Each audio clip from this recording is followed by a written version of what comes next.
خداوند بخشنده مهربان، سلام علیکم هموطنان عزیز، بینندگان محترم. چنانه که اطلاع دارید سال 2015 در ماه سپتامبر حادثه در تاجیکستان رخ داد که اکثر حادثه های بعد از آن تحت تأثیر این حادثه قرار گرفتند و چنانه که میدونید حکومت سابق معاون وزیر دفاع تاجیکستان جنرال عبدالحلیم نظرزاده را با عصیان علیه حکومت متهم کرد و همچنین بعد از 2 هفته یعنی 29 سپتامبر سال 2015 دادگاه عالی تاجیکستان حزب نهضت اسلامی تاجیکستان را در همدستی با گویا عصیان حاجی حلیم نظرزاده متهم کرد و فعالیت حزب نهضت اسلامی تاجیکستان را در قلمرو کشور ممنوع کرد. هرچند در این باره جانب حکومت سخنهای زیاد گفتند در رسانه‌ها و همچنین در رسانه‌های داخلی و دیگر رسانه‌هایی که مربوط به خارج هستند سر و صدای زیاد کردند، اما طرف دیگر و یعنی مخصوصا کارشناسان مستقل در این باره صحبت کم کردند. بنابراین ما در اینجا صحبت آراستیم با یکی از اعضایان ریاست حزب نهضت اسلامی تاجیکستان محترم بابایف عبدالستار و همچنین عضو اتفاق ژورنالیستان تاجیکستان. تشکر که دعوت ما را پذیرفتید و در همین آغاز از شما میخواهم به این سوال اولی بنده پاسخ بدهید که اصلا شما چگونه با حاجی حلیم نظرزاده شناس شدید و این به کدام سالها برمیگردد؟ به نام خدا، بنده هم سلام و عرض و ادب و احترام دارم حضور همدیاران عزیز. من با سابق معاون وزیر دفاع تاجیکستان جنرال عبدالحلیم نظرزاده از سالهای 2000 بعد، چون ما در گردش فرودگاه شهر دوشنبه در یک محل زندگی میکردیم، همسایگی داشتیم و شناسایی و دوستی و برادری ما از همونجا شروع شده بود. من وقتی قضیه امین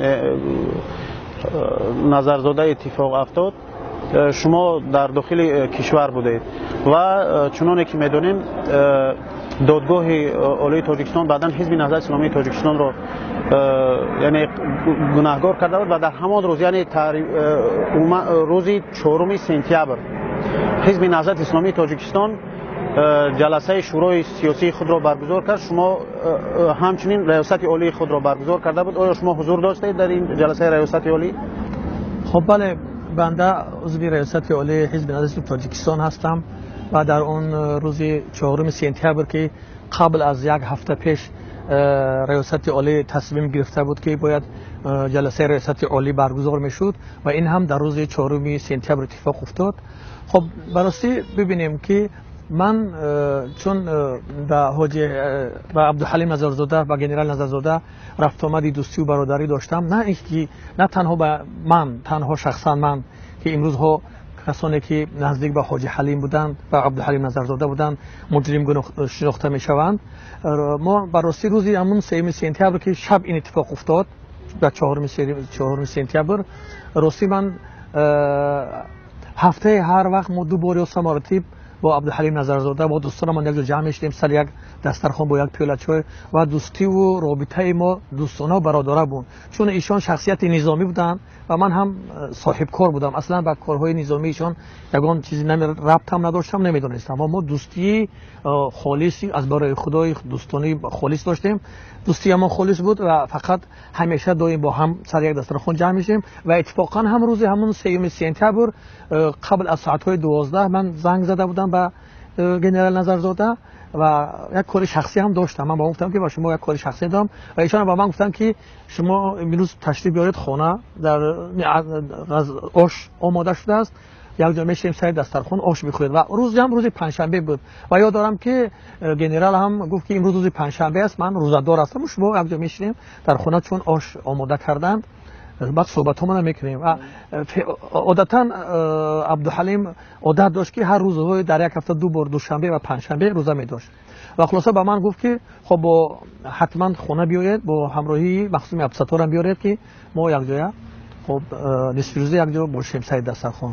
و گفتم که این عادت رو ما داشتیم و بعد من با مخدوم عبدالستار که حالا زندانی شده است با مهلت 26 یا 27 سال بفکرم زندانی شده است و ایشان هم در تماس شدم و گفتم که بریم چون ژنرال ما شما رو خوب دعوت کرده است و ایشان گفتن کمی فشارم هم بالا هست و الان نمیتونم که بیایم. خلاصه یک چند لحظه من در خانه ایستادم و کمی فکر کردم که من خواب بود و بعد از چند مدت وقتی تلفن زنگ زد دیدم که مخصوم عبدالستار کریم عبدالستار صمدویچ که امروز در زندان است، خب برادر ما و شما میدونید، همه میدونن اون رو، شخصیتی معروف شناخته است. زنگ زدن که من الان دارم میایم نزدیک شما بریم اونجا. خب با ساعت نگاه کردم، ساعت دستی که ساعت هم تقریبا 2:30 شده بود. خب با ما رفتیم تشریف بردیم خانه عبدالحلیم نظرزاده، چون شما سوال کردید که چگونه این کارها خصوص با خوری‌های ما هم فکر کنم به همین سوال شما ربط داره. ما رفتیم اونجا به خونه‌شان که رفتیم، بعد از سمت عقب خونه‌شان پشت خونه‌شان در آمده مهمانخانه‌شان اونجا هستن. خب رفتیم در مهمانخانه، دسترخوان آماده بود اما کسی نبود. خب معلوم میشه که ما خیلی دیر کردیم، تقریبا ساعت تا 3:30 شده بود.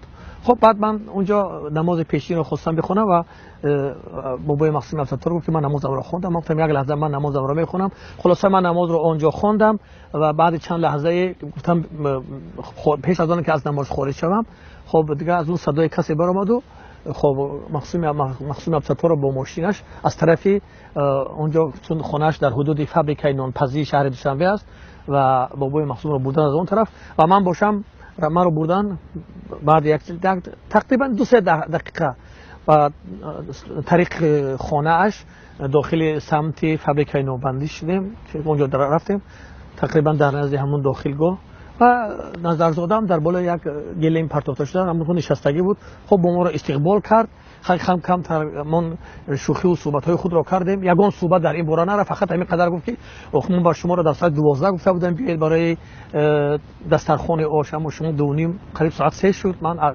بازی میروم جای کار و او هم خب دیگه به همین قدر از یک 5 دقیقه صحبت های خود ما کردیم و شوخی ها قبلی پیش ما رو. بعد اونم ایشون هم رفتن و من اکنون باید برم جای کار بود که ما خارج شدیم آمدیم به سمت حق خانه خودمون و من آمدم خانه.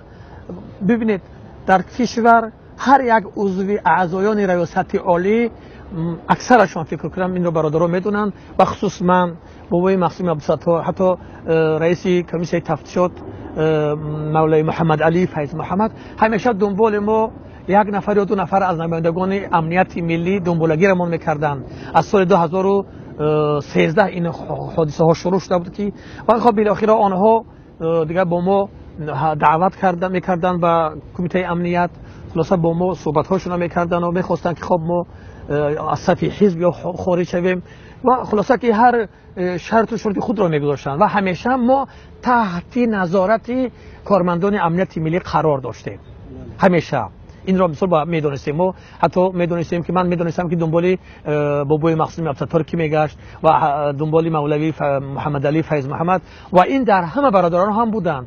و وقتی که ما برگشتیم آمدیم در خانه، خلاصه بعد 15 دقیقه چند دقیقه نماینده کمیته امنیت ملی با من زنگ زد و من رو گفت که خب دیگه من فکر کردم که اینا ما رو چون نظارت میکنن، حالا برای من خب گفت که شما وقت دارید که ما در فلان جا در اینجا با خودمون رو خب با شما با بخریم چند حرفی داریم. خب من گفتم چشم، خستم و حرکت کردیم رفتیم اون جایی که معین شده. شب 4 سپتامبر یعنی شب 3 و 4 سپتامبر این حادثه رخ داد.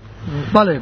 سوال من این که آیا شما یعنی وقت ریاست عالی حزب نهضت اسلامی تاجیکستان جلسه داشت هم روز 3 و هم روز 4 و اصلا موضوع اساسی جلسه یک روز قبل روز 3 ریاست چی بود؟ موضوع اساسی قرار جلسه ریاست آمادگی برای انجمن حزب بود.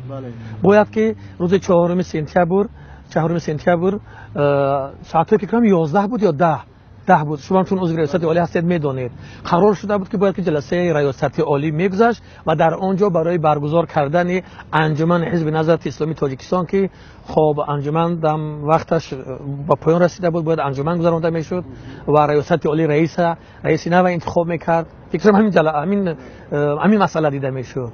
از این حادثه من میخوام در اینجا بفهمونم که اعضایان ریاست عالی حزب، همه اون کسانی که امروز دو نفر یک به مدت یک عمر زندانی شدن و دیگرها که از مدت 20 سال تا 26 و 27 و از 8 سال زندانی شدن. من میخوام سبب این با بگم که برادران نهضتی ما کسی از این واقعه آگاه نبودند، چون شما شاهدید، چون عضو ریاست عالی هستید و از نمایندگان ریاست عالی با حاجی عبدالحلیم نظرزاده یگانه شخص من بودم که همیشه رابطه دوستی و برادری داشتم و همه این را هم میدونستند.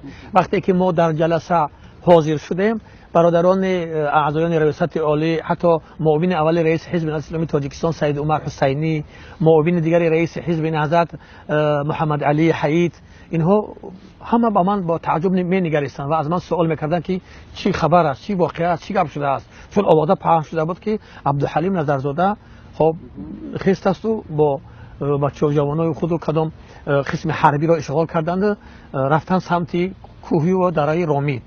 خب دیگه من هم براستی چیزی نمیدونستم و به همه مردم هم حیرت زده بودن. حتی سید عمر حسینی از من سوال کرد که چی خبر است. من گفتم که باید تو خبر را بدونی، خود چون تو اهل سیاست، چون تو معاون اول رئیس حزب هستی و با خبرها و با فیسبوک و دیگر شبکه‌های اجتماعی دسترسی دارم، تو با چی بودم و ایشون به من سوگند خورد، به همه مقدسات سوگند خورد که من هیچ خبری ندارم. با من گفت ایشون شوخی رو مونو بگو که چی خبر است. خب برگه من گفتم که من دیروز با حاجی عبدالحلیم نظرزاده بودم، یگان واقعه یگان گپ با ما نگفته بود و حتی گفتم که نماینده امنیت ملی وقتی که با من زنگ زد من با شما عرض کردم اینجا من خیال کردم که من رفتم وقتی که ما رفتیم خانه عبدالحلیم نظرزاده گنرال، من فکر کردم که اونا همیشه چون ما رو مراقبت میکردن، دنبالگیری میکردن، من خیال کردم که حتما در این باره بر من از من صحبت میکنن و ما هم رفتیم در جای اون واخوری که نماینده امنیت بر من گفت که خب چی من گفتم چه خبر ها؟ گفت خوب هستی؟ با من خود احوال پرسی کرد، گفت ناراحت کردم کجا بودی؟ من هم گفتم که راستش گفتم، چون میدونستم که همیشه من تحت کنترل اونها هستم، تحت تعقیب اونها هستم، تعقیب اینا. من گفتم که با راست گپ رفته بودم دیداربینی با عبدالحلیم نظرزاده. خب اونم دیگه یک حزل کرد، گفت حاجی حلیم خوب است، همین خدمت پرسید دیگه یگان سیام وای نکرد. گفتم خوب است دیگه، نماینده حکومت هم خیلی بعضی گپای خوب دارم گفتم و اونم چون من با شما عرض کردم که از سال 2013 همیشه ما تحت بگیم که تعقیب و بعضی فشارها قرار داشتیم. خب از ما طلب میکردن چون که یا که از صفی حزب خارج شویم.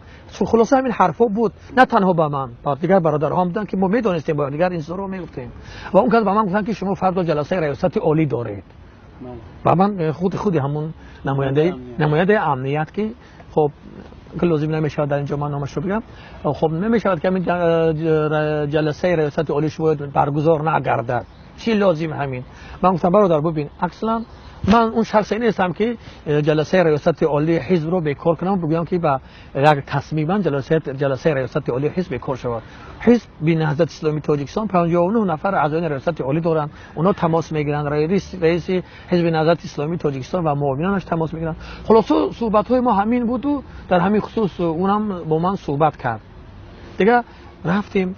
خب بعد من رفتم هم به سمت خانه مخدوم عبدالستار. وقتی که من با مخدوم عبدالستار رو دیدم و با من با یک نظر نگاه کرد، گفت چی تو هم دعوت کردن؟ اونو میفهمیدیم، ما میدونستیم وقتی یکدیگر رو میدیدیم که میفهمیدیم. من گفتم آره بابا نظر بابا مرا اونا هم دعوت کردن، همین در قضیه رو وابسته به جلسه فردی ریاست عالی حزب نهضت اسلامی تاجیکستان گفتم و مخدوم هم گفت من هم الان دعوت کردن، همین نزد خانه اومدن نفران مقامات، همین خواهشی که از شما کردن، اونا گفتن که نمیشود که همین جلسه ریاست عالی حزب برگزار نشود و مخدوم هم باید تبسم گفت من میدونی بانها گفتم که جلسه ریاست عالی حزب برگزار هم خواهد شد و هم انجمن حزب برگزار میشود.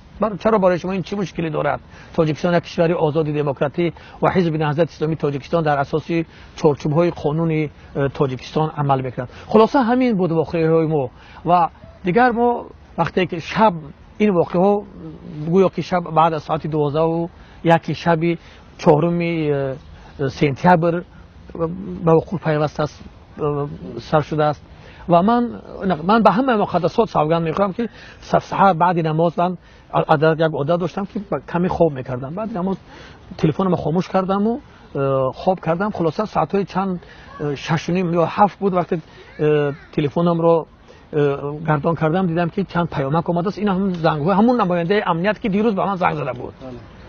و اونم با من وقتی که زنگ زد گفت ببخشید شما خوب بودید ناراحت کردم، اما طریق گپزنی با دیگر نمود بود. من خب گفتم چه خبر است؟ گفت که میتونه که من بعد گفت که با من سوال کرد که شما دیروز با عبدالحلیم نظرزاده وقتی واخوردید ایشون در کدام حالت بودن، چی روحیه داشتن، چی نمود بودن، خب وضعیتشون چه خیلی بودن؟ من گفتم عادی مثل همیشه بودن. یکم خلاصه بعضی گپ‌های زد که من گفتم چه خبر است، چی شده است؟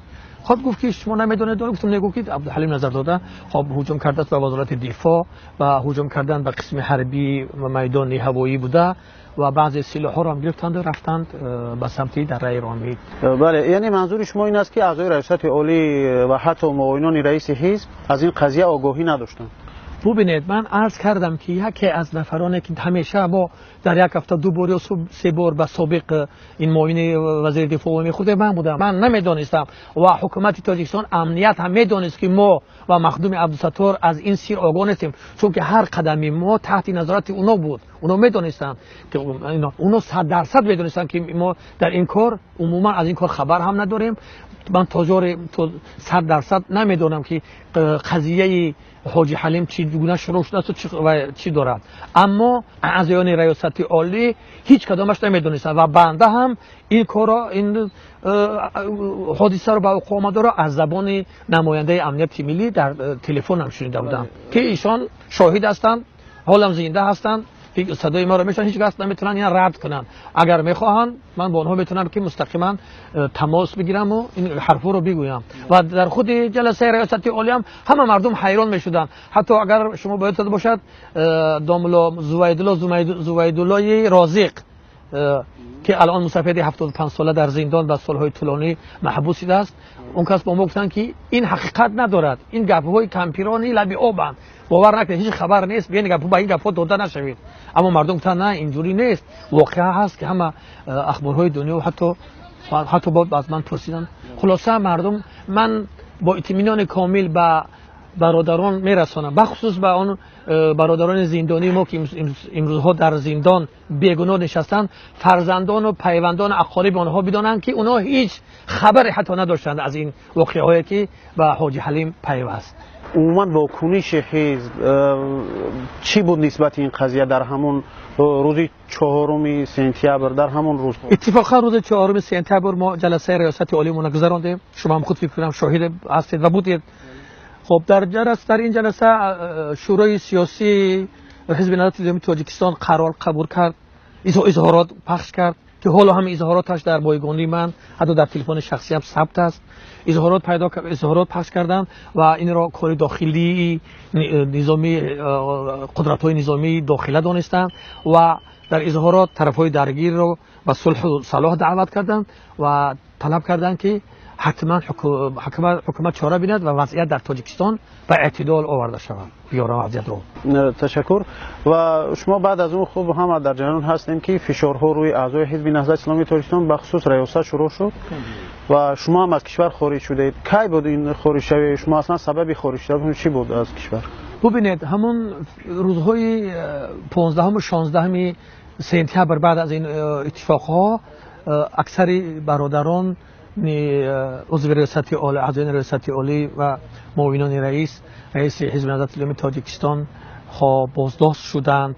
همان لحظه ها من بودم در منزل مخدوم عبدالستار، برادر مخدوم عبدالستار، خداوند آزادش کند. من همیشه با ماشین شخصی خودم میرفتم خانه مخدوم عبدالستار و اکثری وقت در خانه اون بودم و ما هر دیما یک نمود ماشین داشتیم خودرو و ماشین من در اونجا بود و تقریبا روز 3 و 4 روزهای بعد از این واقعه دیگر راستیگه من خب به طریق ماشین با راننده هم میرفتم و در نزدیکی بازار سلطان کبیر پیاده میشدم و با خانه مخدوم عبدالستار می آمدم، چون دیگر میدیدم که بسیار بعد همیشه ما تحت نظارت آنها هستیم. خب خودشون هم میگفتن و ما این رو میدیدیم، چون ما میدونستیم که به کدام طبقه ماشین اونا ما رو دنبالگیری میکنن. خب رفتیم اونجا هم خیلی بعد وقتی که به خانه مخدوم رفتم، مخدوم عبدالستار گفت که امروز نمایندگان امنیت اومدن و پاسپورت خارجی ما رو از دستم گرفتن و بردم.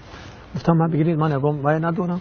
و خلاصه ما نشستیم. چند مدت بود که قریب نمازهای عصر بود ما با مخدوم صحبت میکردیم در مهمانخانه‌اش. خب یک زنگ آمد، من میدونم وقتی که زنگ میشد مخدوم با من یک وقت طریق نگاه میکرد، من میدونستم که اون با من میگفت که یعنی که اونها برای من زنگ زدن، یعنی نماینده های امنیت ملی. خلاصه مخدومم تلفن رو بعد ماند و با تلفنش برآمد بیرون، رفت گشت چک. یک ما اهمیت ندادیم، میدونستم چون همیشه ایشان تحت تعقیب و فشار قرار داشت، اونو دعوت میکردن و باز جوابش میدادن. این دفعه گشت رفت آمد و گفت که فکر مرا میگن که بیا با ما برو، گفت فکر بدم و تلفنش اونجا گذاشت و یک بگیم که کدام یک برایش پوشید کاستومشو رفت. و خلاصه من تا مدت های شام نشستم که از مخدوم درک نشد، از مخدوم دیگر خواطر شدم. در همین حالت بعد من راستگه وقتی که برآمدم آوازه ها شد که همین خیلی مردم را بازداشت کردن و در همین حالت هم نماینده های قدرتی فکر کنم از وزارت داخله به خونه ما رفتن و من هم شکر خدا تو در خونه نبودم، شاید من هم دستگیر می شدم و به اساس امروز در زندان بودم. و به همین خاطر آخر بر رفتم و آخرهای ماه سپتامبر طریق قرقیزستان از کشور خارج شدم آمدم به ترکیه. بله، تشکر که در این صحبت ما شرکت کردید و باز یک بار دیگر هم اگر یادآوری کنیم که واقعا پهلوهای این قضیه با وجود اینکه در این باره طرف حکومت صحبت‌های زیادی کرده است، ولی دیگر قضیه دیگر طرف که از جمله اعضای حزب نهضت اسلامی تاجیکستان، کسانی که امروز در زندان هستند به این خاطر زندانی شدن، صحبت‌های زیادی صورت نگرفته است و امیدواریم که در صحبت‌های بعدی پهلوهای دیگر این قضیه به طور واضح و روشن به ملت عزیز یعنی آشکار خواهد شد. تشکر، در خدمت شما هستیم.